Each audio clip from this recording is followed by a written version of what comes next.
Hi everyone.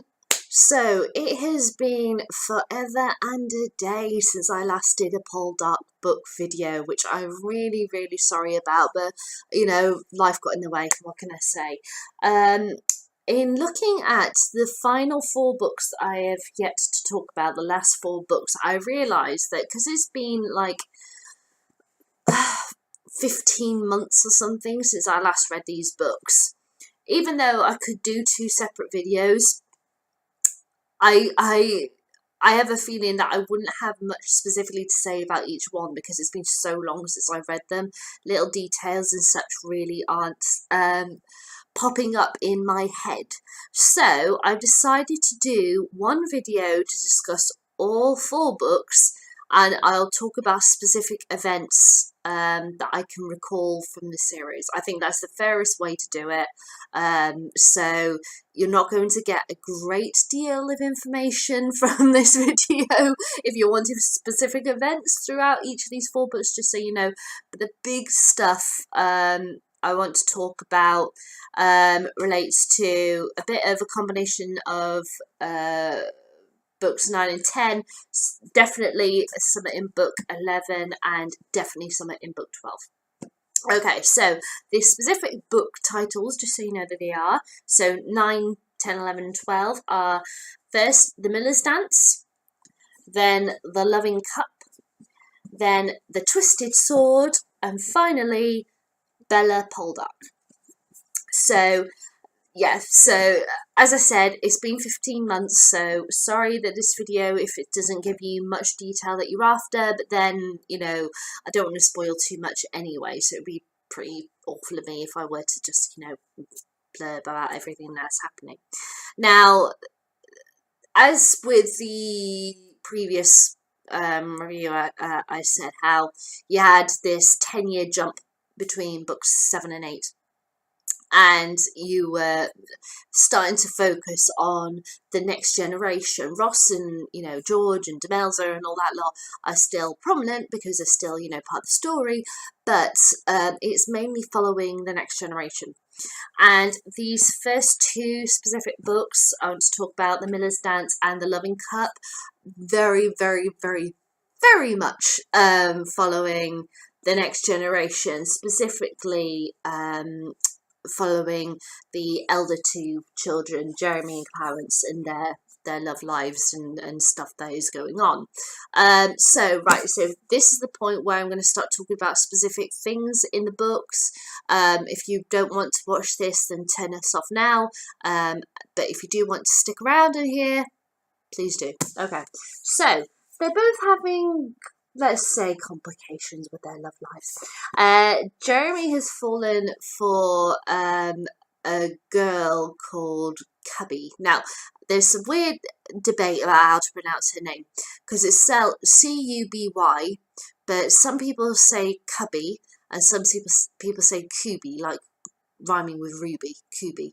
But I'm just going to say Cubby in this review video because that's how I always thought her name was in my head whenever I was reading these books. So yeah, that's what I'm going to say. If you want to, pronounce her name another way, you're welcome to do so. Well, I guess we'll find out if this series, gets made by the BBC. These two books. We'll find out what they think that her name should be pronounced. I don't know how should be pronounced, should I say? So these books go straight off after book 8, so start in 1812. The first one spans 1 year, and the second one is straight after and spans 2 years. So as I said, Jeremy has fallen for Cubby. She's a bit of a spoilt girl. Sorry, that was my phone buzzing on the table then. I'll put that outside. She's a bit of a spoilt girl. She's comes from quite a wealthy family. You could say she's not the nicest of people. She's a bit stuck up and such, but Jeremy loves her. And of course, because he likes her, there can only be one thing that's in their way, and of course that has to be a person who is the horrible creature that is George Warlagan. He's noticed how Jeremy is quite likes her, so of course he's going to try and get his son to be her husband, Valentine, that obnoxious human being, or excuse for a human being, should I say.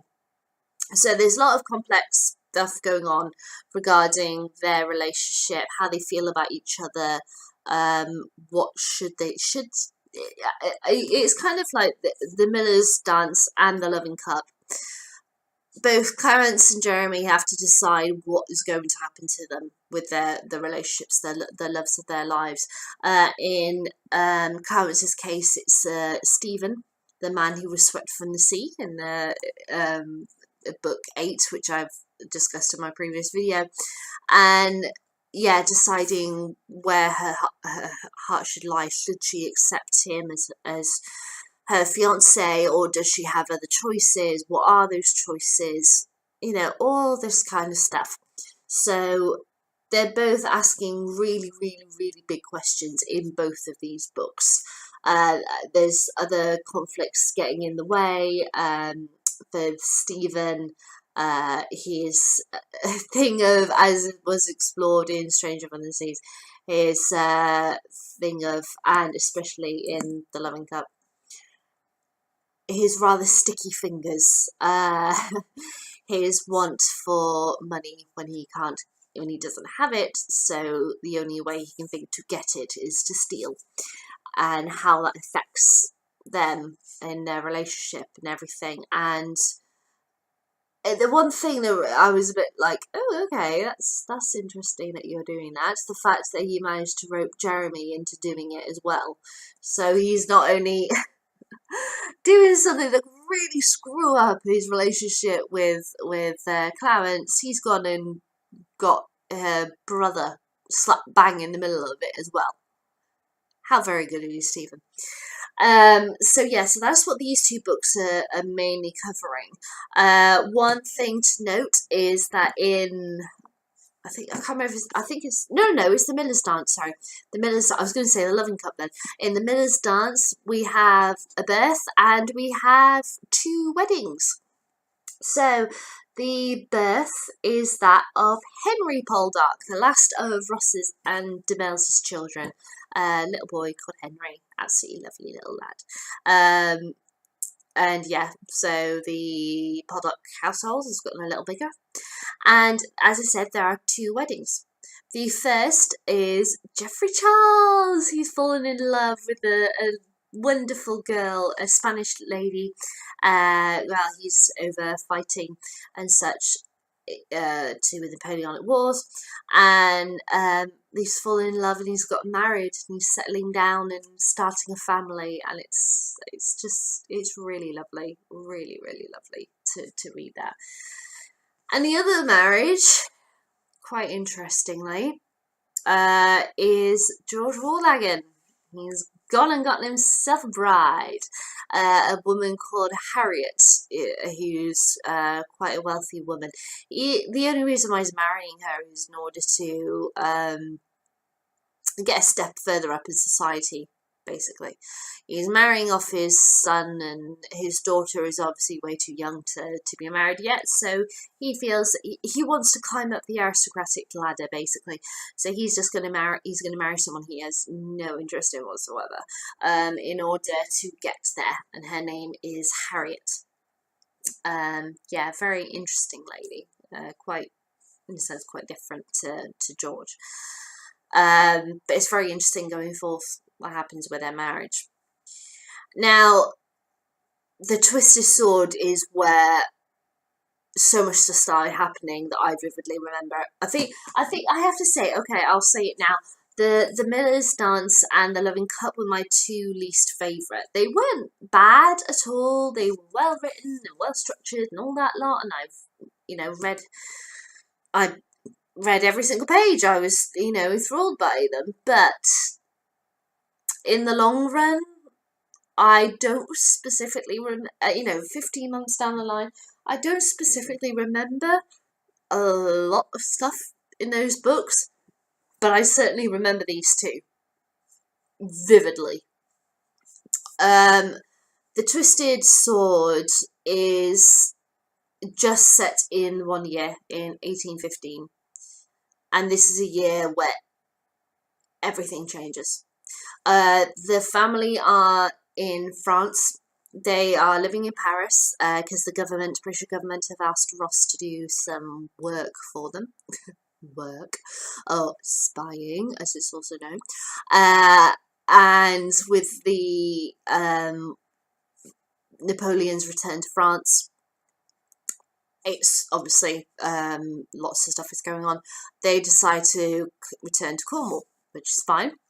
But Jeremy has enlisted in the army, and because of that, he goes to war. And oh god, it kills me. I really hate that I'm going to say these words, but it's what happens. We lose another one of Ross and Demelza's children. Jeremy is sadly killed in the wars. His dad is there with him. He witnesses Jeremy being shot, and in a really horrific manner, he holds him in his arms as Jeremy dies, and he has to bury Jeremy there in France. He can't bring him home, so he has to go through. It's just, oh god, it hurts so much because how he went through that with Julia when Demelza was, ill. She was unconscious, and he had to go through the burial and everything on his own and all that lot. But he was at home, he was around people who loved him, family and all that lot, and then he has to do this in France all by himself in this war-torn area where he could get shot and killed at any moment, and dig the grave himself and all this lot, and bury his child, and then he has to travel all the way to England and convey that to his family. It's just like, oh god, can Ross endure any more? Seriously, I'm just, oh, it's really, really hard. And the fact that Jeremy was going to be a father as well, to have that,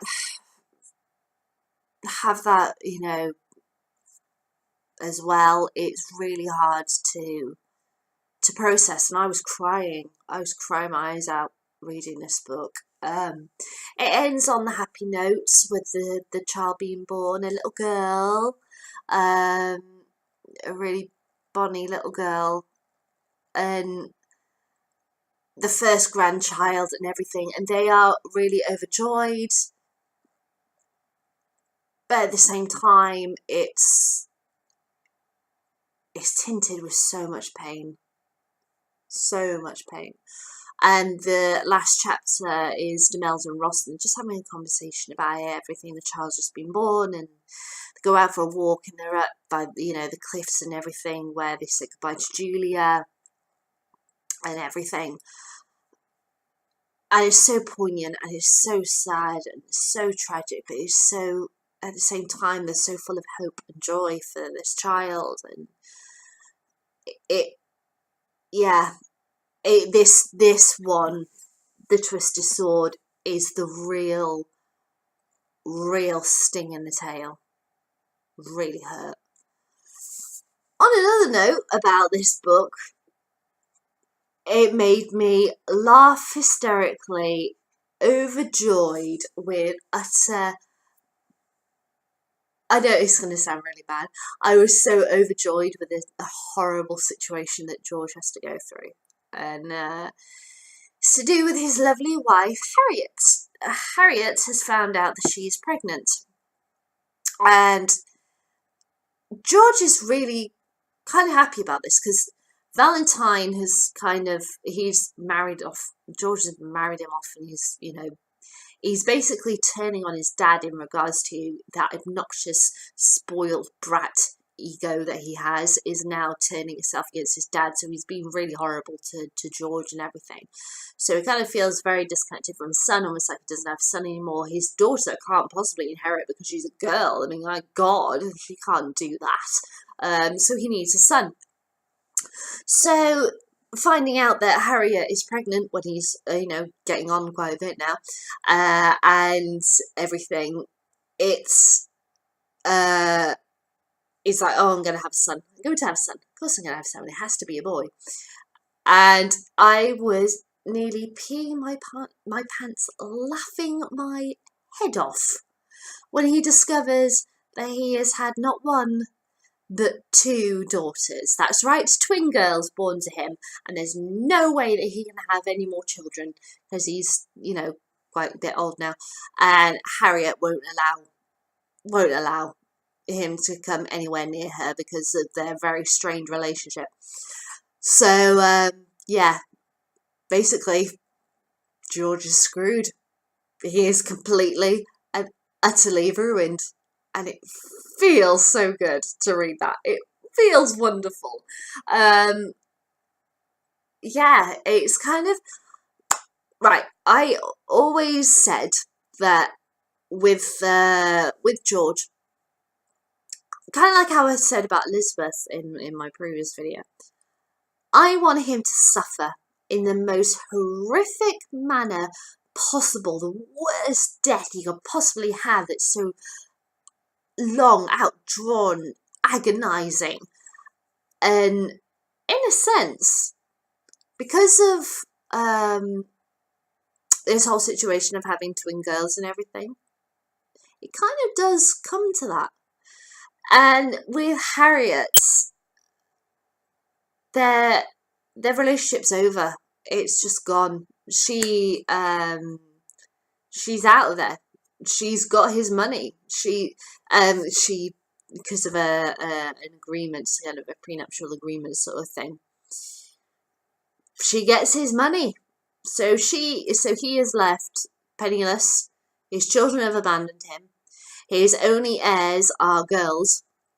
And he has got issues with debts, and he's got people in society that no longer want to speak with him and such.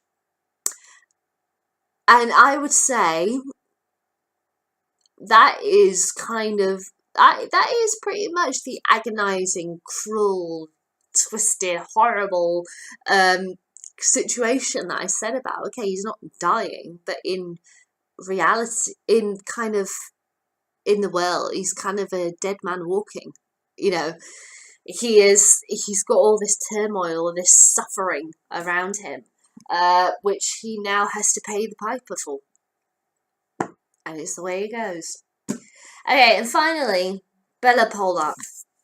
Bella Poldark mainly focuses on Isabella Rose, aka Bella, third child of Ross and Demelza, who, ever since she were knee-high to a grasshopper, and by that, if you don't know that expression, I mean when she was tiny, she's loved to sing, she loved to act, she loved to dance and everything, so thus it was obvious she was going to become an actress, and Bella has done so, and this is basically following her starting her career and everything.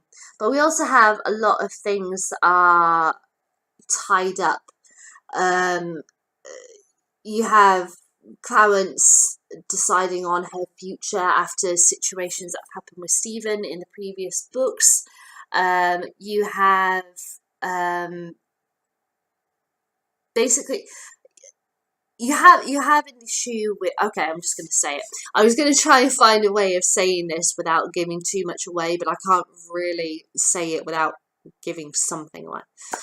So, the situation with Valentine, in regards to that he is Ross's child, everybody knows it, including George and everything, apart from Valentine himself, comes to an end in the death of Valentine.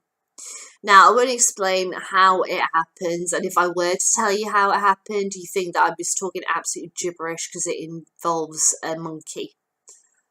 Yes, I'm not joking you here. There is a monkey involved. And oh god, that really sad. That's I just realised by saying that it sounds like this is something like really a ridiculous, stupid death, and it is a pretty ridiculous, stupid death. But you know, the monkey is not. It's really odd, but it's at the same time it is kind of logical. It's really strange. If you want me to to tell you specifically what it is, send me a message and I'll tell you what happens. Okay, I know that one. And yeah, it results in his death. His marriage is completely broken down to Selina, just as Harriet's marriage to George is broken down as well. He's just this obnoxious creature, and so Mr. Graham does the only good thing in regards to that he can do in that situation, which is regard to is to kill him. And when Valentine dies, it's really interesting because Ross goes in and tries to save him, but Valentine saves Ross in regards to that the roof is caving in. There's a fire. The roof is caving in, and a bit the roof is about to collapse on Ross, and Valentine pushes Ross out of the way and gets flattened by the roof and subsequently killed. And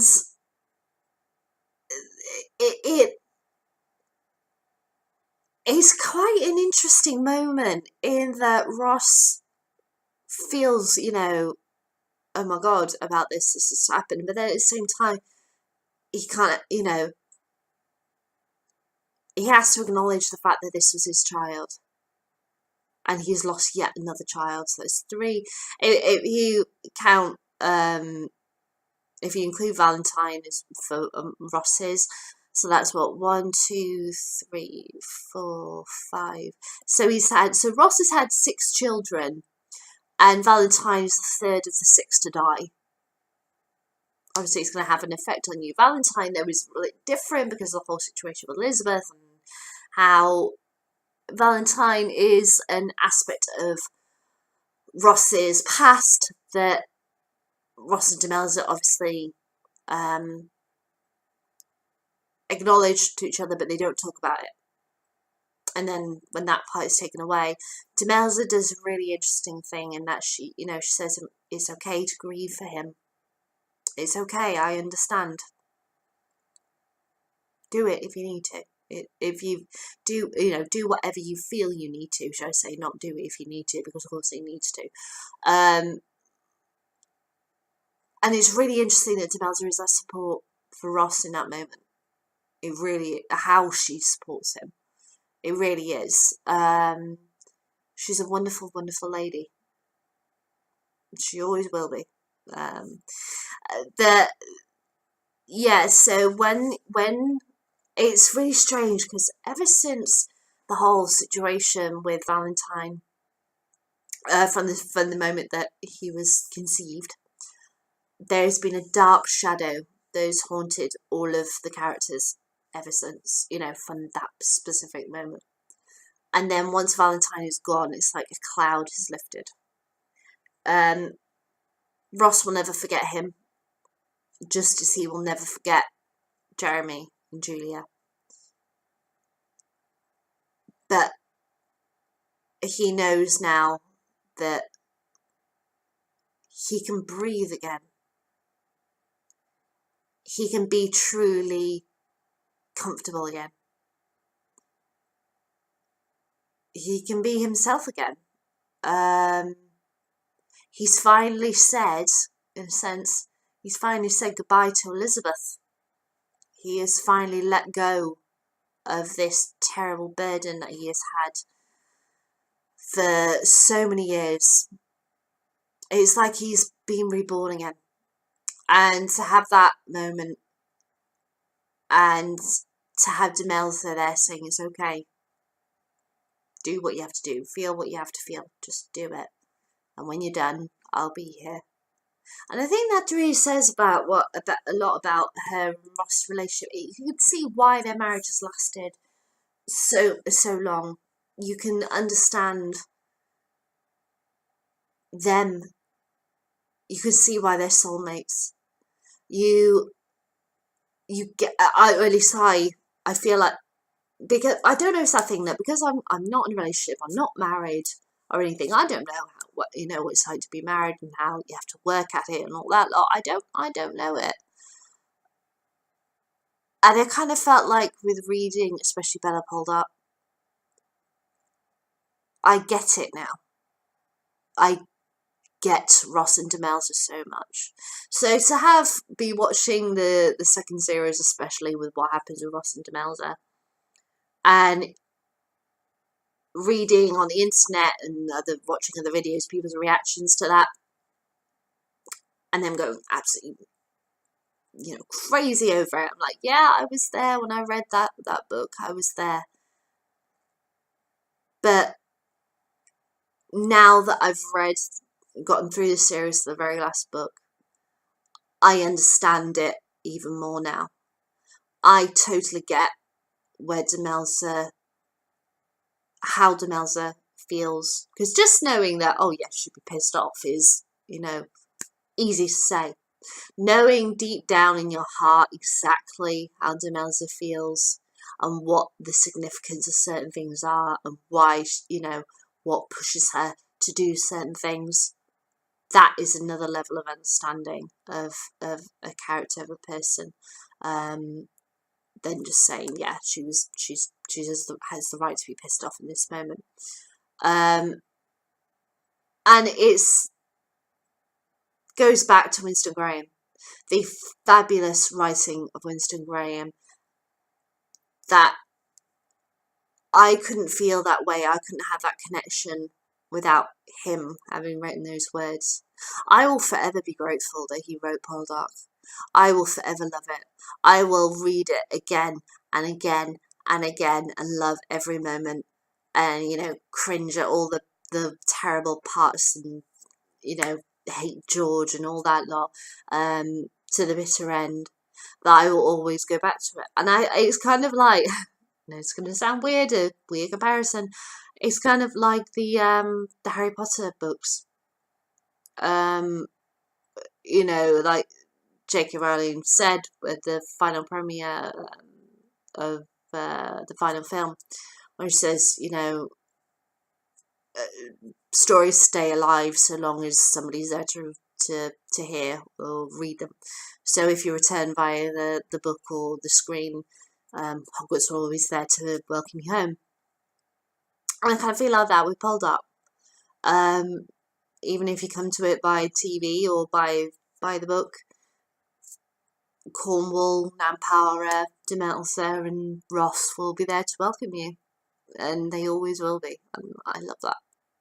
And it's like they've really become friends whilst reading it. And I remember when I finished the last book, I cried because I was so sad it was over. I was so sad. But I will go back to it. At some point I will. And I will love every minute.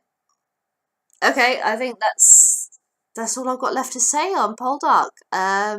Thank you for watching. If you've stuck around throughout all of my Poldark videos. Sorry, this was mainly kind of a spoiler thing, but as I said, because it's been 15 months since I've read the books, I could only remember key things in my head.